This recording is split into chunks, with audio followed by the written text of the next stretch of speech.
ነግሬያችኋለሁ። ቁመት እኩል ነን። ጎን ለጎን መራመድ ቀጥለናል። የልቤን ምት መንገደኛ ሁሉ የሚሰማ ይመስለኛል።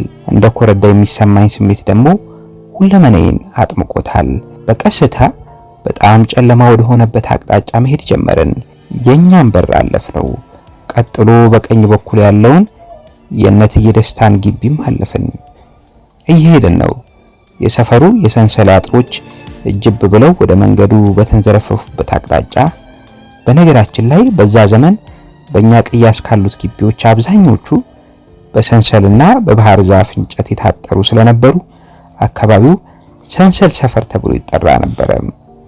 ግራዋና ሸምበቆም አይበዙም እንጂ የሰፈሩ ማድመቂያ ነበሩ። 1982 የ11ኛ ክፍል ተማሪ ነኝ። የዕለት ተዕለት ኑሮዋም ተስፋዋም ትምህርት ብቻ የሆነች የ16 ዓመት ልጅ። ታዲያ ከትምህርትና ከጥናት በተረፈኝ ሰዓት ሰፈር ወለም ዘለም ስል ከአንድ ጎረምሳ ጋር በመፈላለግ አለን። በእድሜ በጣም ይበልጠኛል። ከዚህ ጎረምሳ በፊት አንድ ሁለት ልጆች ወደድኩሽ ምናምን ብለውኝ ያውቃሉ። አንዱ እንደውም የሆነ ጽሑፍ ነገር ጫጭሮ ልኮልኛል። አንደኛው ደግሞ ቤቴ ድረስ መጥቶ አስጠርቶኝ በፍርሃት ተሰንጎ ሲጥጥ በሚል የጉርምስና ጅማሬ ድምጽ እንደሚወደኝ ከፈራ ተባ ጋር ነግሮኛል። ይህ የሆነበት ዕለት በአጋጣሚ የልደቴ ቀን ስለነበረ የአከባበሩን ድባብ ትንሽ ሳያራብሽብኝ አልቀረም።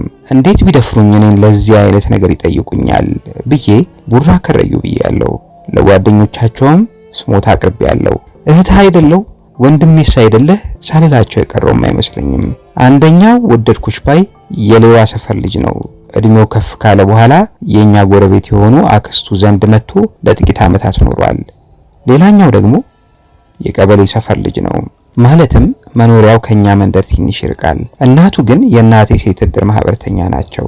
እንግዲህ ዛሬ እውነቱን ልናገር፣ የነዚህ አፍቃሪያን ጥያቄ በማያወላዳ እምቢታ ከቁጣና ነጭንጭ ጋር በመልስም በጥያቄዎቹ የተነሳ ግን አእምሮዬ አንዳች ጥግ ላይ እንዲህ ናት ብዬ ልገልጻት የማልችላት የደስታ ለስላሴ ደባብሳኛለች።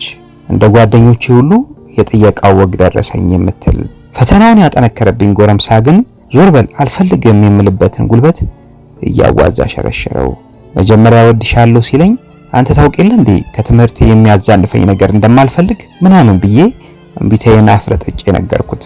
ስሜቴ ግን አባሪው ሆኖ ከሱ ጎን ተሰለፈ። እሱም ይህን አውቋል። ፋታ አልሰጠኝ አለ። በቃ የሙሉ ጊዜ ጅንጀና አወጀብኝ። 12ኛ ክፍል ጨርሶ ቤት ተቀምጦ ስለነበር ጊዜ ሞልቶታል። ከቤት የሚወጣበትን ሰዓት ያውቃል። መንገድ ላይ እየጠበቀ አይኑን ላይ እያንከራተተ እንደዋዛ እጁን ትከሻዬ ላይ ጣል እያደረገ ዝም ብለሽ እኮ ነው ትምህርትሽን የሚነካ ነገር እኮ አይደለም እያለ ያነሆልለኝ ገባ። ለብቻዬ ስሆን አንቺ ልጅ አላማሽ ላይ አተኩሪ፣ እነገሌን አታይም ቦይፍሬንድ ይዘው የሆኑትን እያልኩ ራሴን እኮረኩማለሁ። ከትምህርት ቤት ተመልሼ ሰፈር ስደርስ ግን ሂጂ የሚለኝ ነገር ይመጣና ገፍቶ እሱን ወደማገኝበት ቦታ ይወስደኛል። እያልኩ በህይወቴ ለመጀመሪያ ጊዜ ስሜቴ ሙክክ ብሎ ለዚህ ልጅ ተረታ። እግዚአብሔር ያሳያችሁ። እሱ ደግሞ ባለ ልምድ ነው። ያሽኮረመመኛል፣ ልቤን ያደክመኛል። እምቢ ባይዋ ማንነቴ በውስጤ ወይኔ ጉዴ ዘንድሮ ትላለች። እንደዛ እየተዋዛን በመሃል አሰብሽበት ይለኛል። ጉልበቴን አሰባስቤ ኧረ የሚሆን ነገር አይደለም እለዋለሁ። ሄጄም ማማከራት ሁነኛ የሴት ባልንጀራ የሌለኝ መሆኑ አይገርምም። ግን አብዛኞቹ አብረውኝ የሚውሉት ወንዶች ብቻ የሆኑበት ዘመን ነበር። ላሉኝ በጣት የሚቆጠሩ የሴት ጓደኞቼም ለመንገር አልሞከርኩም። በቃ እንደ አንድ የግል ፈተና ቆጥሬው ይህን አደገኛ ያልኩትን ስሜት የመቋቋም አቅሜን መልሼ ለማግኘት ዝም ብዬ እታገላለሁ። እንዲሁ በስሜት መወስወስ ነው እንጂ ከልጁ ጋር የምናወራውም ይህ ነው የሚባል ጭብጥ አልነበረም። ምኑም ከእኔ ጋር የሚሄድ አይደለም። ያው እኔ ወደ ቀለሙ አዘነብላለሁ። የቀለም ትምህርት ልብ ወለድ መጽሐፍትን አነባለሁ። እሱ ወደዛ ግድም ዝር አይልም። አንዱን ቀን ጠዋቱን ትምህርት ቤት ከሰዓት ደግሞ ላይብረሪ ቆይቼ ወደ ቤት ተመልሼ የትምህርት ቤት ኮተቴን ጣጥዬ ስወጣ ፊት ለፊት ተገጣጠምን። ቆመን የባጤ ቆጡን ስናወራ መሽቶ ድንግዝግዝ አለ። ለምን ወካ እናደርግም አለኝ። እሺ ቀስ እያልን መራመድ ጀመርን። እናወራ ከነበረው ነገር አንዱም ትዝ አይለኝ። ስሜቱና ምስሉ ብቻ ትላንት እንደሆነ አይነት ክስት ይልብኛል። ነግሬያችኋለሁ፣ ቁመት እኩል ነን። ጎን ለጎን መራመድ ቀጥለናል። የልቤን ምት መንገደኛ ሁሉ የሚሰማው ይመስለኛል። እንደ ኮረዳ የሚሰማኝ ስሜት ደግሞ ሁለመናዬን አጥምቆታል። በቀስታ በጣም ጨለማ ወደ ሆነበት አቅጣጫ መሄድ ጀመርን። የኛም በር አለፍነው። ቀጥሎ በቀኝ በኩል ያለውን የእነትዬ ደስታን ግቢም አለፍን። እየሄድን ነው። የሰፈሩ የሰንሰለት አጥሮች እጅብ ብለው ወደ መንገዱ በተንዘረፈፉበት አቅጣጫ። በነገራችን ላይ በዛ ዘመን በእኛ ቅያስ ካሉት ግቢዎች አብዛኞቹ በሰንሰልና በባህር ዛፍ እንጨት የታጠሩ ስለነበሩ አካባቢው ሰንሰል ሰፈር ተብሎ ይጠራ ነበር። ግራዋና ሸምበቆም አይበዙም እንጂ የሰፈሩ ማድመቂያ ነበሩ። የፍቅር ሽርሽራችን እንደቀጠለ ነው። አሁን የሰፈራችን በጣም ሰፊ የሆነው የነጋሽ ዘሪሁን ግቢ አጥር በቀኛችን ነው። አጥሩ ሰንሰል እጅብ ከማለቱ የተነሳ ሰው ሆነ እንስሳ ደገፍ ሲለው ሸሽጎ ይደብቃል። ቆምን። ወደ ሰንሰሉ በኩል ያለሁት እኔ ነኝ። ወደ አጥሩ በጣም ተሸጉጬ፣ እሱ ደግሞ በመንገዱ በኩል ሰውነቴን በፍርሃት እየተርገደገደ ሳለ ልጁ ከአንገቱ ወደ እኔ ስግግ ማለት ጀመረ። በሕይወቴ ለመጀመሪያ ጊዜ ልሳም ነው ላለው በውስጤ አይኔ ሳላየው እንደመጨፈን አልሆነም። የጋሽ ዘሪሁን ልጅ ማስረሻ ከየት መጣ ሳይባል ከግራ ጆሮ ግንዴ አጠገብ ደርሶ እታፈሩ ብሎ ሲጠራኝ በእፍረትና በድንጋጤ ከገባውበት ስሜት ተርበትብቼ ነቃው። ሁለታችንም ፈንጠር ብለን ከሰንሰሉ ሸሽተን ወደ መንገዱ መሃል ገብተን ቆመን። ልጁ በማስረሻ የተናደደ ይመስላል። እኔ ድንጋጤ አልለቀቀኝም። ሁለቱንም ተንተባትቤ ቻው ብያቸው ወደ ቤት በረርኩ። ማስረሻ የአባባዬ የአይን ልጅ ነው። የማስረሻ ወንድም እንዳይ ደግሞ የወንድሜ ያይዬ የአይን ልጅ ነው። ቤተሰባቸው በሙሉ እታፈሩ እያሉ ነበር የሚጠሩኝ። ብርቱካን የሚለው ስሜ የአደባባይ እስኪሆን ድረስ። እህት አፈራው እናታቸው ወይዘሮ ሙሉ ገሰሰ ስወለድ ያወጡልኝ ስም ነው። ምን የመሰሉ ደርባባ ሴት ነበሩ መሰላችሁ። ባሰብኳቸው ቁጥር ወደ ምናቤ የሚመጣው ታልቦ ሙቀቱ ሳይበርድ ያጠጡኝ የነበረው ወተት ነው። ግቢያቸው በጣም ሰፊ ነበረ፣ ከብቶችም ነበራቸው። ማስረሻ ከዛች ወሳኝ ትርኢት ካናጠበንም በኋላ የዚህ ጎረምሳ ነገር ምንም አለቀቀኝ። እሱም የሰፈሩን ቀለሜ ልጃገረድ መማረኩን እንደ አኩሪ ድል ሳይቆጥረው አልቀረም። እኔ ከድሮም ስሜቴን መደበቅ የምችል አይነት አይደለሁም። በቃ አብረን ቆመን በታየን ቁጥር ስለምን ጉዳይ እንደምንዋዛ ለአላፊ ለአግዳሚ የሚታይ ሆነ።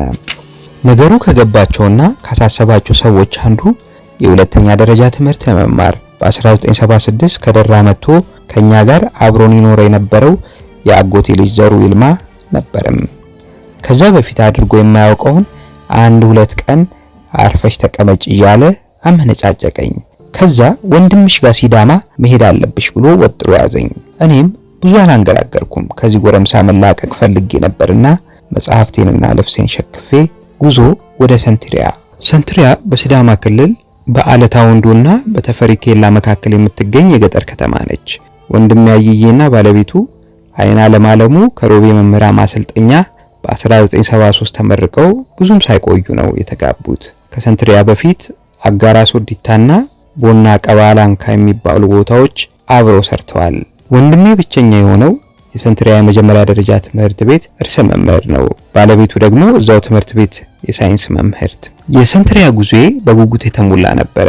ከእናቴ ጋር በማለዳ መርካቶ አውቶቡስ ተራ ደረስን። አባባዬ በዛ ወቅት የአውቶቡስ ተራ ጥበቃ ሆነው ይሰሩ ነበረ።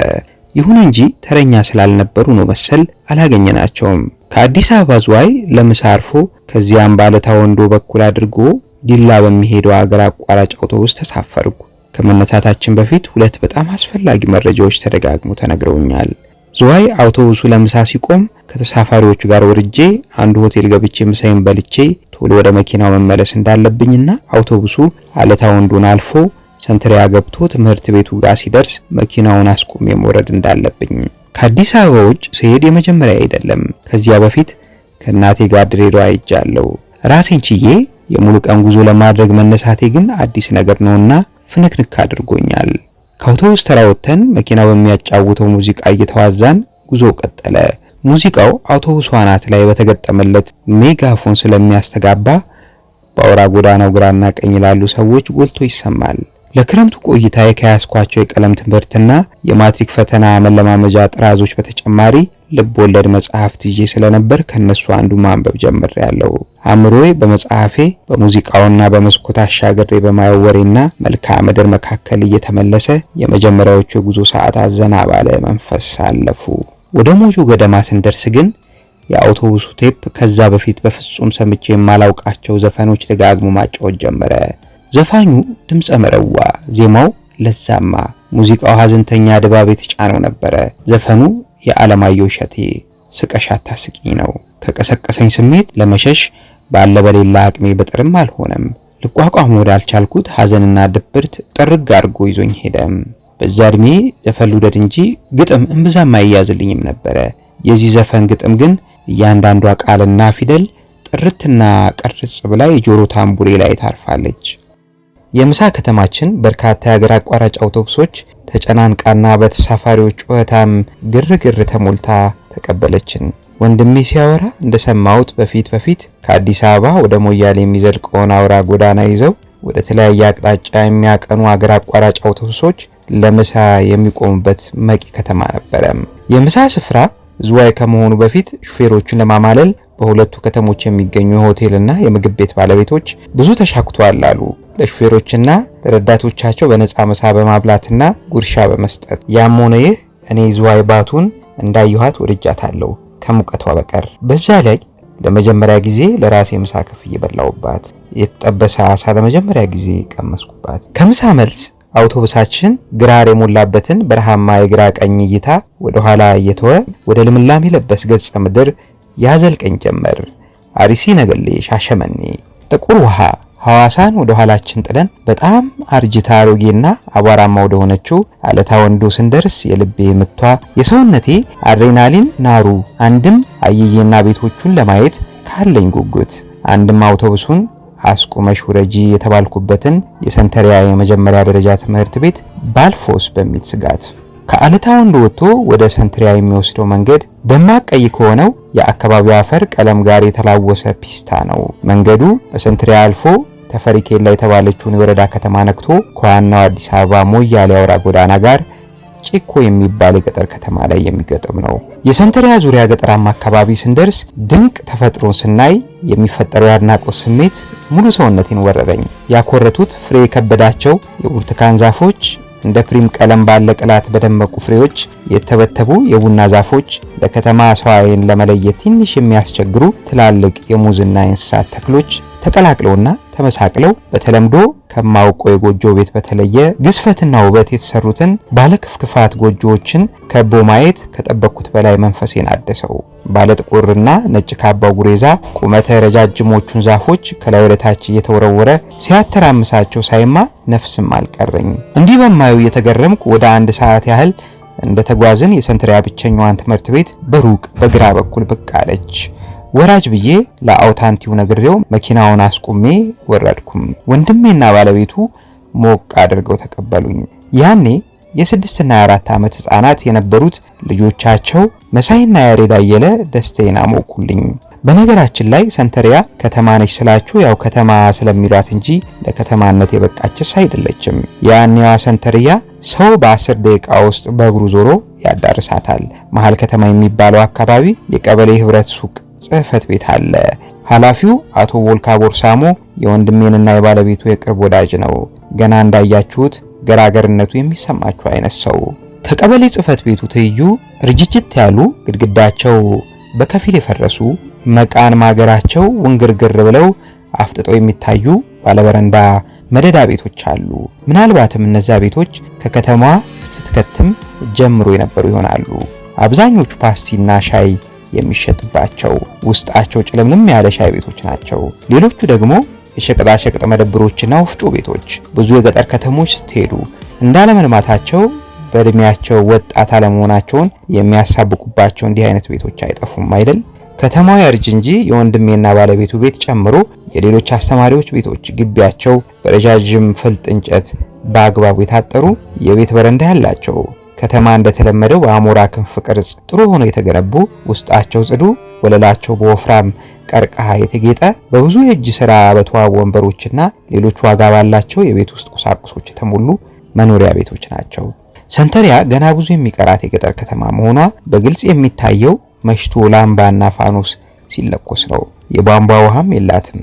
ሆኖም አብዛኛው ሰው በግቢው ጥሩ የውሃ ጉድጓድ ስላለው ችግሩን ብዛም አይሰማውም። በዛ ላይ በትምህርት ቤት በስተጀርባ አንድ 15 ደቂቃ የሚያስኬድ ስፍራ ላይ የሚገኝ ንጽህናው ቧንቧን የሚያስንቅ ለመጠጥ የሚያገለግል ፏፏቴ መሰል ምንጭ አለ። ከሰፈሩ የቤት ሰራተኞች ጋር ሄዶ ከዚህ ስፍራ ውሃ በጀሪካን ማምጣት ከሰንትሪያ ጀብዶዎች አንዱ ነው። በሰንትሪያ ቆይታዬ አንዱንም ቀን አልሰለቸኝ። ከቀን ጧቱ በአብዛኛው የሚያልፈው በጥናት ነው። የቀደሙ ዓመታት ማትሪክ ፈተናዎች መለማመጃ ጥራዞችና በትምህርት አይነቱ የተዘጋጁ የማጣቀሻ መጽሐፍትን ይዤ ወደ ትምህርት ቤቱ ግቢ ሄዳለሁ።